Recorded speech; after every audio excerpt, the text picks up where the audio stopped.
ہوں۔ حضرت ابو الحسن خرقانی ایک بزرگ گزرے ہیں، یہ حضرت باعزید بستامی کے سجادہ نشین تھے۔ بو علی سینا سائنسدان ہے بہت بڑا، وہ حضرت ابو الحسن خرقانی کا مرید تھا۔ توجہ ہے میری بات پر؟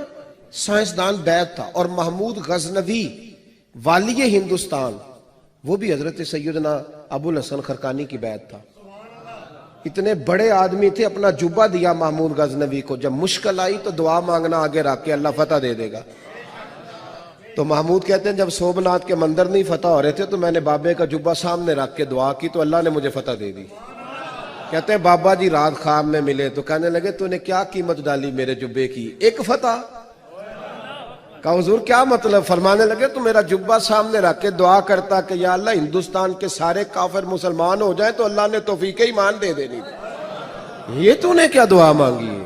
تر دامنی پہ شیخ ہماری نہ جائیے، ہم دامن نچوڑ دیں تو فرشتے وضو کریں۔ یہ کیا بات کر دی؟ ایک فتح۔ بہرحال بہت بڑے بابا جی تھے۔ یہاں تو نبی الاسلام کو چھوڑ دیں، انہوں نے بزرگوں کے تبرکات بنائے ہوئے ہیں۔ ابو الحسن خرقانی والا چیپٹر کھولیں تذکرۃ الاولیاء میں، وہ کہتے ہیں جی بازید بستامی جو ہیں وہ خلیفہ ہیں امام جعفر صادق کے، اور ابو الحسن خرقانی خلیفہ ہیں بازید بستامی کے۔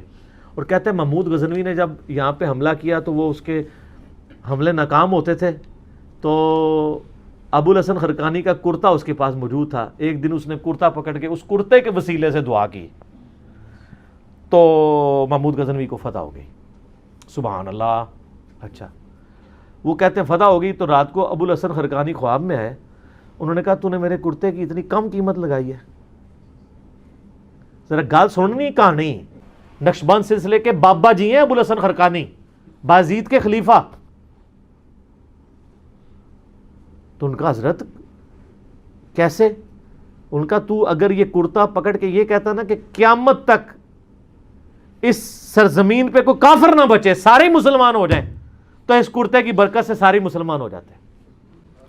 یار یہ اگر کہانی چلتی تھی تو اسما بنت ابی بکر جو کالا تیالسی جبہ نکال رہی ہیں، جو صحیح مسلم میں آتا ہے، تو یہ قادسیہ اور یرموک لڑنے کی صحابہ کو ضرورت کیا تھی؟ قادسیہ میں رسول اللہ کا کرتا لے جاتے اور دعا کرتے، وہ سارے مسلمان ہو جاتے۔ اگر نبی کے کرتے سے نہیں ہو رہے تو آپ کے بنائے ہوئے جو آپ نے خود نام دے دیے ان بزرگوں کو، ان کے ناموں کے ساتھ تبدیلیاں آ جانی ہیں۔ دنیا بقدر ایفٹ ہے۔ وہ ایک فلاں بزرگ، یہ تو کئی بزرگوں کے بارے میں، ایک انبڑ بندہ چلا گیا، انہوں نے کہا جی میرے پیچھے نماز پڑھنا، دائیں طرف سلام پھیرا سارے حافظ ہو گئے، بائیں والے سارے ناظرہ ہو گئے۔ نبی الاسلام نے تو اصحاب صفہ 155 ان کی تیاری کرواتے تھے، آپ بھی کہتے میرے پیچھے نیت کرو، سجے پاسے سارے حافظ، کھبے پاسے سارے ناظرہ۔ مسند احمد میں آتا ہے غزوہ بدر کے قیدی چھوڑنے کا جو معاوضہ تھا وہ 10 مسلمانوں کو لکھنا پڑھنا سکھانا تھا، تو سجے پاسے سلام کھبے پاسے سلام کیوں نہیں پھیرا؟ سب کہانی ہے۔ اور میں دعوے سے کہتا ہوں جن بزرگوں کے بارے میں دعویٰ کر رہے ہیں ان کو خود بھی نماز نہیں صحیح آتی۔ میں نے کئی لوگوں کی نماز سنی ہے، نماز تجوید کے ساتھ یہ لوگ نہیں جانتے ہیں۔ میں نے ایک پیر کی نماز سنی، 60 سال عمر، اس کے کئی مرید، السلام علیکہ ایھا النبی، وہ پڑھ رہا تھا، بچپن میں یاد کی ہوئی چل رہا ہے۔ ابھی تو میں وہ عین ذال ضاد حا خا وہ اس کے فرق کی تو بات ہی نہیں کر رہا، وہ تو کسی پیر نو آندہ ہی نہیں، نہ وہ کسی مرید نو آندہ ہے۔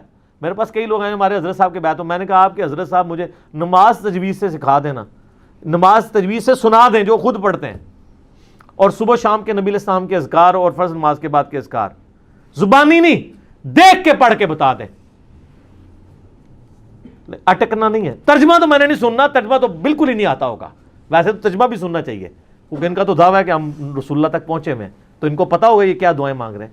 یہ عربی نہیں صحیح پڑھ سکتے، پرونونس نہیں کر سکتے۔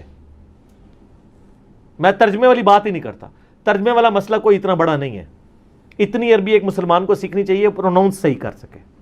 مطلب تو ظاہر علماء نے اتنی محنت کی ہے، آپ جتنی مرضی کر لیں، ایک بریلوی جتنا بڑا مرضی عالم ہو وہ یہ دعویٰ کر سکتا ہے کہ میں قرآن کا ترجمہ احمد صاحب بریلوی سے بہتر کر سکتا ہوں، بتائیں؟ تو پھر ٹھیک ہے، احمد صاحب بریلوی نے ترجمہ کیا، آپ پڑھیں۔ مجھے کہتے ہیں لوگوں کو جو ہے عربی سیکھنے سے روکتا ہے، میں کب روکتا ہوں؟ میں کہتا ہوں عربی ضرور سیکھیں، لیکن الٹیمیٹلی جب آپ عربی سیکھ کے ترجمہ کریں گے بھی نا، آپ کے ترجمے کو کسی نے نہیں ماننا، تو آپ دوبارہ سے ویل انوینٹ نہ کریں، پہیہ ایجاد نہ کریں، پہیے بک رہے ہیں آپ لیں، کوئی دیوبندی بڑے سے بڑا مفتی آج کا جرت کرے گا کہ میرا ترجمہ اشرف علی تھانوی سے بہتر ہے، تو آپ اشرف علی تھانوی صاحب کا ترجمہ اردو والا لیں اور پڑھیں، اس پہ عمل کریں. ہم تو کہتے ہیں علماء سے ہی پوچھ کے چلیں. ہم کب کہتے ہیں اپنے ترجمے خود کریں؟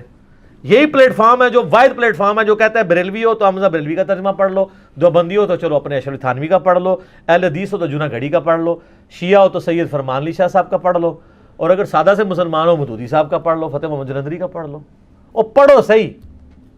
ٹھیک ہو گیا.